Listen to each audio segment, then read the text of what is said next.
अवैध, इलीगल, अनधिकृत multi brand two wheeler outlets के खिलाफ हमारी चल रही सीरीज में इस नए वीडियो में आपका बहुत स्वागत है।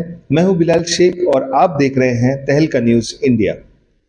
इस वीडियो में हम आपको इंफॉर्मेशंस देंगे किस तरह से एमबीओज एस्टेब्लिश हुए। कहा जाता है कि एमबीओज को एस्टेब्लिश करने वाले, उन्हें यहाँ पर मार्केट में सेलिंग लेवल पर लाने वाले जो हैं वो ऑथराइज्ड डीलर्स खुद हैं।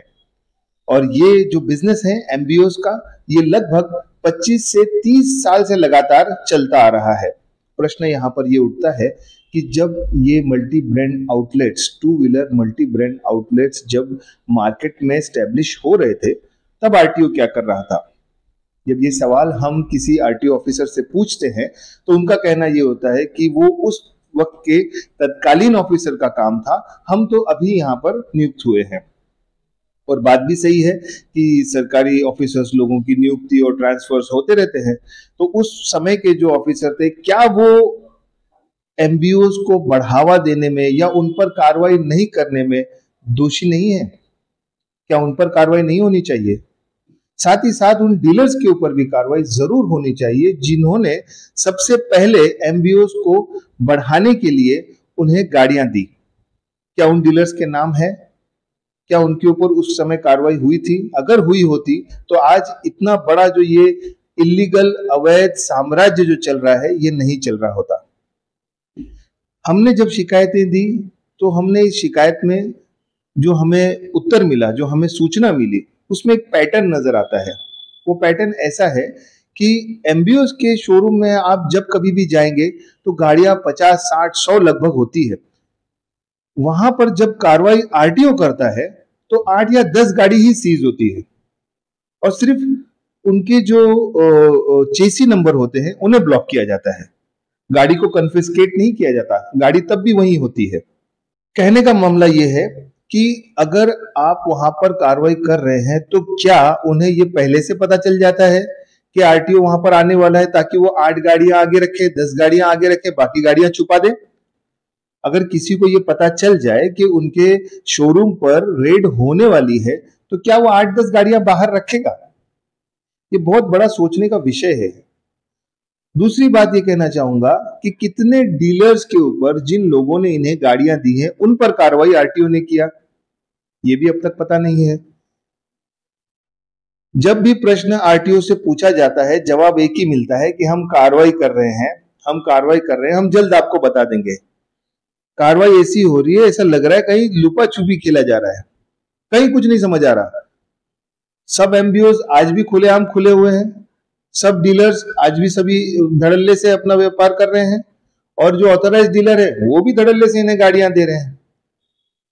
सिर्फ जो शिकायत करता है उसे खिलाया जा रहा है, कभी यहां खेलो, कभी यहां खेलो। आरटीओ में आ रहे हो तो हम कहेंगे हम कार्रवाई कर रहे हैं, आप उसके ऊपर कुछ चीजें लोगों तक इंफॉर्मेशन दो तो आरटीओ कहता है कि भैया हम कार्रवाई कर रहे हैं, आप इस चीज को बाहर निकालोगे तो एमबीओज सतर्क हो जाएंगे। एमबीओज कहां सतर्क होंगे? एमबीओज ऑलरेडी ओपन है, सतर्कता करके करेंगे भी क्या? वो शटर डाउन करके तो धंधा नहीं कर सकते।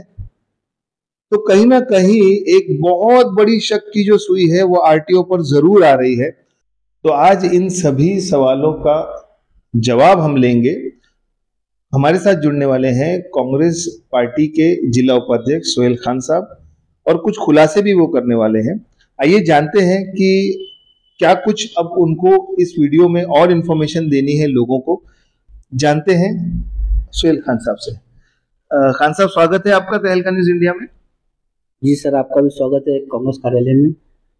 और मैं आपका बहुत शुक्रिया अदा करना चाहूँगा कि आप जनता के लिए इतना मेहनत कर रहे हैं। तहलका न्यूज इंडिया के माध्यम से आप लोगों को जागरूक करने का काम जो आपके चैनल के माध्यम से हम लोग कर पा रहे हैं कांग्रेस वाले, इसका मैं तहे दिल से आपका धन्यवाद करना चाहूँगा। और जनता को मैं आपके माध्यम से कहना चाहता हूँ कि आपके साथ जो भी कोई फ्रॉड अगर मल्टी ब्रांड शोरूम से हुआ है, फ्रॉड इन द सेंस सिर्फ इतना ही नहीं है कि आपका लोन ज्यादा हो गया है, फ्रॉड एक ये भी है कि मेरे पास काफी कंप्लेंट ऐसी आई है जो कुछ लोगों को 2-2 महीने, 3-3 महीने, 6-6 महीने से आरसी बुक नहीं दे पा रहे ये लोग, उनकी पासिंग भी नहीं हुई है, वो ऐसे ही गाड़ी चला रहे हैं। तो जो गाड़ी ऐसे चल रही है शायद वो BS4 तो नहीं है, और या शायद वो इस तरीके से ब्लैक लिस्ट तो करी गई है, ऐसी गाड़ियां भी हो सकती है।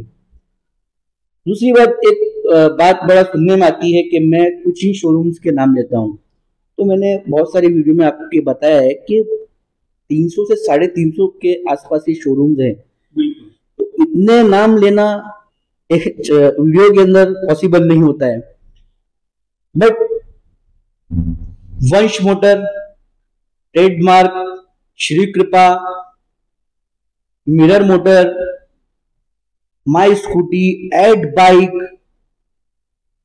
ओ moto, national motor, Prabhat motor, Shri Kripa motor, ओम साई मोटर, ऐसे कितने अनेकों नाम हैं। मतलब मेरे को तो याद भी नहीं थे, मैंने अभी तो पता नहीं कितना नाम मैंने सही लिया होगा, मुझे पता नहीं। बट इन सब की पूरी जानकारी, इन सब के शोरूम के फोटोज मेरे पास अवेलेबल है। मैं खाली मुंह पर ऐसा बोल रहा हूँ, ऐसा नहीं कि 3-4 शोरूम के पीछे पड़ा हूँ, ऐसा नहीं है। पालघर डिस्ट्रिक्ट के अंदर ही नहीं, मैंने आपको लास्ट टाइम भी आपके चैनल के माध्यम से जनता को बताया था, पूरे महाराष्ट्र के अंदर बंद करवाऊंगा। मल्टी ब्रांड शोरूम पूरे महाराष्ट्र में जिस कोने में शुरू होंगे सब बंद होंगे। यहाँ से सिर्फ शुरुआत मल्टी ब्रांड पर ही जो है वो केंद्रित जो है अभी इस समय इश्यू है, क्योंकि हमें ये था कि भाई मल्टी ब्रांड जो है ये इलीगल सेल्स करते हैं, लेकिन कहीं ना कहीं आपको ये लगता नहीं है कि मल्टी ब्रांड को जो फ्यूल कर रहे हैं, जो उन्हें गाड़ियां दे रहे हैं, ये ऑथराइज्ड डीलर्स भी कहीं ना कहीं उतने ही दोषी हो जो मल्टी ब्रांड को जिन्होंने इस्टेब्लिश कर दिया मार्केट में। मैं नेक्सस पे आने वाला था, ये आपका बहुत प्यारा सवाल है। देखिए, अगर प्रोडक्ट के ऊपर आक्रमण होगा तो जाहिर सी बात है फैक्ट्री को बंद होना ही है। तो जो इनको दे रहा है कार्रवाई उनपे नहीं होगी ऐसा मत सोचिए सर, वो भी दोषी है, उन्होंने ही इनको पैदा किया है, उन्होंने ही इनको माल दे देकर बड़ा किया है और वही इन लोग को पाल रहे हैं। अपने कुछ टारगेट पूरा करने के लिए कुछ जो ऑथोराइज शोरूम है वो इनको माल देते हैं, धड़ल्ले देते हैं और सीना ठोक के दे रहे। और आपके चैनल के माध्यम से मैं उन लोगों को फिर से बताना चाहता हूँ, मैं उनको फिर से वार्निंग देता हूँ कि ये आपके ऊपर भी आएगा। अगर आपने जल्द से जल्द इनको माल देना बंद नहीं किया तो मैं जितने भी शोरूम पालघर डिस्ट्रिक्ट नहीं, अगर इनको बाहर से ही माल आता रहेगा ना तो उन शोरूम के भी नाम खोलूंगा और उन शोरूम की भी पूरे उनके ऊपर कार्रवाई करवाने के, उनके ट्रेड सर्टिफिकेट जो सस्पेंड होने के, जो भी इनके ऊपर कड़क से कड़क कार्रवाई होने का रहेगा वो मैं करवाने का काम करूंगा और ये होके रहेगा। बिल्कुल बिल्कुल। आरटीओ की कार्रवाई जो है इनके ऊपर चल रही है, मैं इससे मना ही नहीं करता हूं, लेकिन जो कार्रवाई हो रही है उससे हम लोग संतुष्ट नहीं है। एक दिखावे का कार्रवाई, बहुत बड़ा हम शोरूम पे जाते हैं, आप शोरूम पे जाते हैं, वहां 50 गाड़ियां खड़ी है, आप उसके ऊपर 10 गाड़ी के ऊपर कार्रवाई करके एक नॉर्मल सा उनका चेसी ब्लॉक करके आ जाते। ये कौन सा तरीका है? गाड़ी खड़ी है वहां 50, और ये मैं खाली मुंह से नहीं बोल रहा हूं, जिस वक्त आरटीओ ऑफिसर वहां पर गए थे मेरे पास वीडियो है, हमारे पास फोटोज हैं उनके, हमने दिखाई भी है शायद अपने न्यूज के माध्यम से वीडियो में दिखाया। तो वो होने के बाद आप खाली 10 गाड़ियों पे कार्रवाई करके आते और लुका छुपी क्यों खेल रहे हैं? आप क्यों उसको दिखा नहीं रही है, जागरूक क्यों नहीं कर रहे लोगों को कि देखो हम कार्रवाई कर रहे हैं? कोई भी आदमी अपना काम दिखाता है तो ये क्यों नहीं दिखाते? ना तो उनके जो अनऑथराइज जो अभी सेल्स वहां पर हो रहा है वहां इनकी नोटिस भी हमने नहीं देखी, और दूसरी बात ये है कि अभी भी वो एमबीओस उतनी धड़ल्ले से सेल कर रहे हैं, अभी भी खुले हैं सबके सब। सर, इनकी कार्रवाई के बाद और उन शोरूम के ऊपर गाड़ी बढ़ने लगी है जी, और जितने भी शोरूम हैं उस दिन तो ये लोग थोड़ा सा डर गए थे इनकी कार्रवाई से, लेकिन अब मैं, क्योंकि मैं पूरा विदर्भ से पालघर डिस्ट्रिक्ट घूमता रहता हूँ, सब शोरूम से मेरी नजर रहती है। अब ऐसा हो गया कि ये लोग अभी धड़ल्ले से और इनके पास स्टॉक बढ़ गया है। अब स्टॉक बढ़ने के दो ही रीजन है कि या तो उनको ऑथराइज शोरूम ज्यादा माल भेज रहा है, या इनके दिल में कोई खौफ ही नहीं है, इनका कुछ तो भी कहीं सेटअप हो चुका है। कानून का डर निकल गया है। कानून का डर तो सर पूरे पालघर डिस्ट्रिक्ट में किसी को नहीं है, चाहे वो महानगर पालिका हो, चाहे वो आरटी हो, या कोई भी विभाग हो, और क्या ही उनके जो संरक्षण में लोग काम कर रहे हैं उनको हो, किसी को यहाँ पर कोई खौफ नहीं है। आप कोई भी गलत काम यहाँ पे बेखौफ होके कर सकते हैं, बस आपकी सेटिंग अच्छी होनी चाहिए। तो ये मल्टी ब्रांड शोरूम जो है, नशा के धंधे करने वाले लोग जो है, अभी हम खाली, ये हमारी शुरुआत है, बहुत सारे लोग चीजों पे हम लोग पहुंचेंगे। ऐसा नहीं है कि इसके पीछे पड़ेंगे तो जिंदगी भर यही काम करना है। और भी बहुत सारे मुद्दे हैं, रोड के मुद्दे हैं, हम सब उठा रहे हैं स्टेप बाय स्टेप। लेकिन जो एक मुद्दा हमने जो एक चीज स्टार्ट की है जिसके ऊपर किसी का ध्यान नहीं जाता है, यहाँ से रोज लोगों के साथ फ्रॉड हो रहा है, हजारों का फ्रॉड हो रहा है। ऐसे लोगों के साथ हो रहा है जो लोग के पास जानकारी नहीं है, जो लोगों को पता ही नहीं कि उनके साथ फ्रॉड हो गया। तो अब ये जो मल्टी ब्रांड आउटलेट्स हैं, इनको समझ लीजिए कि 48 के डीलर्स नहीं दे रहे, तो बाहर वाले लोग दे रहे हैं। तो बाहर वाले लोग के ऊपर भी तो आरटीओ ने कार्रवाई करना चाहिए। मतलब इतना तो नहीं है कि बस खाली चेसी नंबर सीज कर दिया, बस हमारा काम उतना है, उतना ही हम हट जाएंगे। किसने इनको दिया है, कौन है जो डीलर इनको गाड़ियां अब भी दे रहा है? तो क्या वो डीलर के ऊपर कार्रवाई नहीं होनी चाहिए? भले वो यहाँ का हो, मुंबई का हो, कहीं का भी हो, उस डीलर पर भी कार्रवाई उतनी सख्ती से होनी चाहिए, तभी जाकर ये जो काम इलीगल चल रहा है ये बंद होगा। ये तो बहुत बड़ा साम्राज्य हो गया है, अवैध साम्राज्य चल रहा है लगभग। वसई विरार, पालघर, बोईसर, पूरी तरह से जो है एमबीओ धड़ल्ले से फल फूल रहे हैं। और आरटीओ यहाँ पर जवाब दे रहा है कि हम कार्रवाई कर रहे हैं। कितनी कार्रवाई की आपने अब तक? इसके पहले भी कितनी बार तो हमने खुद उनको शिकायत दी है, लिखित शिकायत दी है, उसके बावजूद भी कार्रवाई कुछ नहीं। एक बार जाकर आ जाते हैं, बस उसके बाद में उनको वहां जाना ही नहीं होता। तो क्या आरटीओ के पास ऑफिसर्स नहीं बचे हैं जो कार्रवाई कर सकते हैं, या मन नहीं है उनका कार्रवाई करने का? कहीं ना कहीं ये जनता को जिम्मेदार है या नहीं है, ये बहुत बड़ा प्रश्न है। और ये प्रश्न हम हमेशा उठाते रहते हैं, जिसके ऊपर अब भी आरटीओ की आंखें बंद है। कुछ कहीं पर भी एक्टिवली कार्रवाई नहीं नजर आ रही है। तो सर जी, आरटीओ को सख्त होना बहुत जरूरी है, क्योंकि वही रेगुलेटरी अथॉरिटी है, उसी के पास कंट्रोलिंग अथॉरिटी। वो इस चीज पर कार्रवाई करने में इतना नरम, क्या मामला है इसमें? सर मैं आपको बता दूं, इन लोगों का ये जो मल्टी ब्रांड शोरूम जो चला रहे हैं टू व्हीलर के, इनका इतना खौफ है कि इनसे आरटीओ भी डरता है। ये कहीं कार्रवाई करने के लिए गए थे तो वहां पर सब एमबीओ जमा हो गए, तो ये आरटीओ ऑफिसर इतने सक्षम भी नहीं थे कि ये पुलिस को बुलाकर उनके ऊपर भी कार्रवाई कर सके। उन्होंने कोई उनके ऊपर कार्रवाई ये लोग नहीं कर पाए, एक बात। दूसरी बात, एक शिव कृपा करके शोरूम मल्टी ब्रांड शोरूम वाला है, उसने तो मुझे खुल्लम खुल्ला चैलेंज किया। उसने मुझे खुल्लम खुल्ला कहा ऑन कैमरा कि तुम चलो, एक नेता का नाम लिया, मैं नाम नहीं लेना चाहूंगा, तुम उनके ऑफिस में मेरे साथ चलो, तुम उनके ऑफिस में आके मुझसे बात करो। तो मतलब कहीं ना कहीं इनको नेताओं का भी संरक्षण है, इनको आरटीओ का संरक्षण है, और इनको पता नहीं कहां कहां से संरक्षण है। तो इसलिए ये लोग बेखौफ काम कर रहे हैं।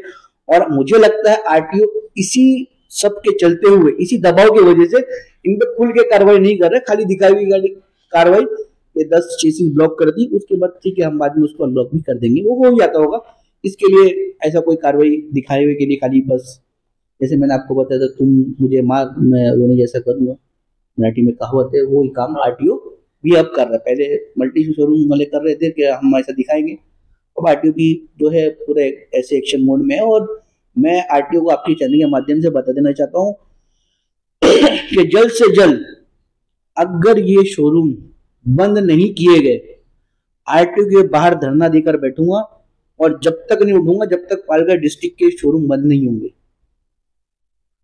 बात सिर्फ शोरूम की नहीं, यहाँ पर डीलर्स की भी बात होती है, तो इन दोनों पर कार्रवाई होनी चाहिए। दोनों पर सर, दोनों पे कार्रवाई मुझे चाहिए। क्या हम ये आंदोलन जो आपका है, क्या ये हम आइंदा 8 या 10 दिनों में, क्या लग रहा है कितना दिन लगेगा आपको ये आंदोलन की? मैं ऑलरेडी आरटीओ में लेटर दे चुका हूं आंदोलन का। आरटीओ को ये चीज मालूम है।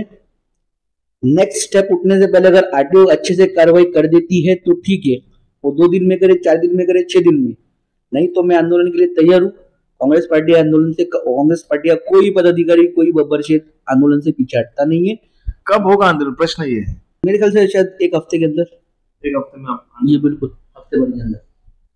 तो एक बहुत बड़ी घोषणा यहाँ पर कांग्रेस पार्टी के जरिए से हुई है कि अगर 1 हफ्ते में अगर इनका रिस्पांस वैसा नहीं रहा, आरटीओस का, और एमबीओस नहीं बंद होते हैं, डीलर्स के ऊपर कार्रवाई नहीं होती है, documented, everything should be on paper, हर एक चीज जो है वो पत्र व्यवहार के द्वारा होनी चाहिए। अगर ये पूरी चीजें नहीं होती है तो सोहेल खान साहब ने सीधा सीधा कह दिया है कि आप वो आंदोलन पर, वहां पर धरने पर आरटीओ के बाहर बैठ जाएंगे। उन्होंने लेटर्स भी जो है आरटीओ को दे चुके हैं।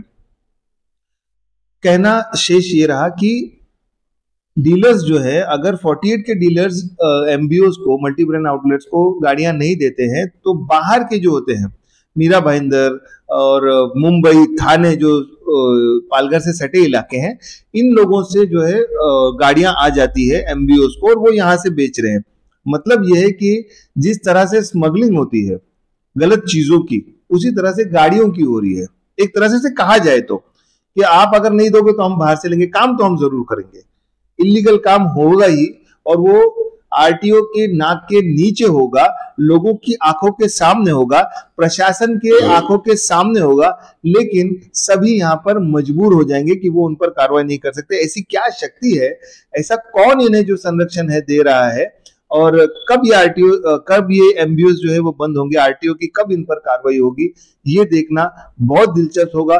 क्या आंदोलन होने के बाद ही आरटीओ अपनी नींद से जागेगा, या फिर इनके ऊपर सख्त कार्रवाई करके लोगों के बीच में ये संदेश जरूर देगा कि हम प्रशासनिक लोग जो हैं वो कार्रवाई करने में पीछे नहीं हटते हैं।